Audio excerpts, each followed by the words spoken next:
Hello everyone, welcome to the instructions for our third major assignment, which is the character analysis essay. This should be the most straightforward major assignment we've had since you are now familiar with how scholars analyze characters, especially many of you for the second scholarly synthesis essay assignment found a lot of great essays about Frankenstein, about Macbeth, and particularly paying close attention to how Shakespeare and Shelley created those characters. So the good thing is you have a little bit of a background already. For this specific assignment, the specifications are pretty much the same with the format. It's going to be 2 to 3 full pages of text, of course, excluding works cited page. The due date is going to be Monday, March 23rd by 11 p.m. in Canvas. So what I want you to do is choose any character from the literature assigned until about March 22nd. So that's going to include the works that we've already read, Macbeth, Frankenstein, The Racer, and then Dr. Faustus, as well as the upcoming ones, Sonny's Blues, the issue of Superman, and then 8 o'clock in the morning. The reason why I want you to focus on the literature is because with the university accreditation objectives. I have to prove that you can analyze a piece of literature and sustain it. So we're just going to focus on the literature for this one. We'll go over these concepts in the upcoming week, but basically you'll be using the Steele method or the FOIL character pair, or maybe even a combination, and analyze how the author creates and develops the characters, and then what is meaningful about the character or characters that you choose. So what I want you to think about is you could use obviously many different approaches for this assignment. You could focus on how the character or character pair that you choose embody the theme of the work. You could talk about how the character or character pair represents or symbolizes an idea within the work. You could talk about how the character maybe conveys a cultural message, or how meaningful and significant the character pair are within the work itself. So there's a lot of kind of range you could do here, and these are just a few suggestions. Obviously, don't do all of them. Choose one. You want a singular focus, as major kind of analytical essays are always based on. So but again, you have a lot of kind of freedom in terms of the approach that you want to do for this, even though you have to analyze a character. There's a lot of different ways you can do that, and we'll look at even more during the next coming weeks. One major objective, of course, is to make sure that you could always find critical sources to help back up your own arguments and so forth. So you must consult at least one critical source for this essay. Now, the source, of course, has to be academic and peer reviewed, like all the others, and they have to be a new source that you didn't use for the synthesis essay 1 or 2. You could still use any kind of previously found sources for this assignment, but oops, I don't know what I had there. But you want to have at least one additional source, and that's going to be kind of crucial. Again, just to show that you could do academic research and use academic research to support your thesis.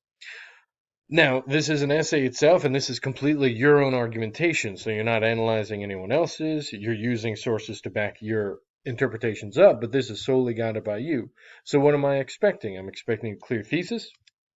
I'm expecting argumentative topic sentences. I'm expecting clear detail.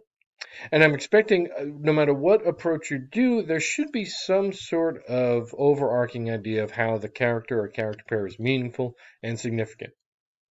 And then, of course, you want to assert your interpretations and then back it up. The best place, of course, to begin is to review all the homework and discussion posts, right? Look at what arguments you've already made about any character, because many of you in your discussion board, homework, and so forth have been making good, clear claims about these characters. So think about maybe the character you like the most or find the most interesting and go from there.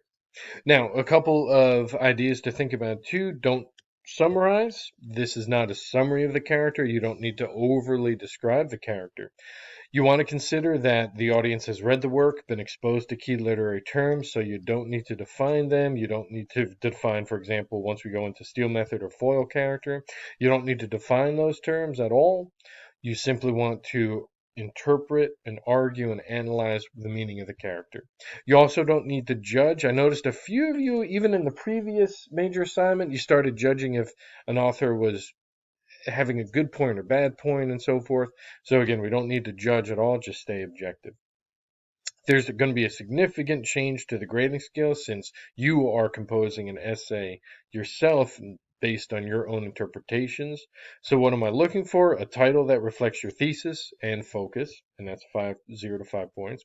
Your overall strength, of course, of introduction, body, and conclusion. So are there coherent ideas throughout the essay? Do you have a single focus? Is there kind of one particular subtopic you're focusing on that extends your thesis? Do you do something with your conclusion, right? Rather than just repeating, you want to think about, are the characters relevant to modern audiences? What's the point of this character or the lesson that we could learn from this character? Some kind of new direction.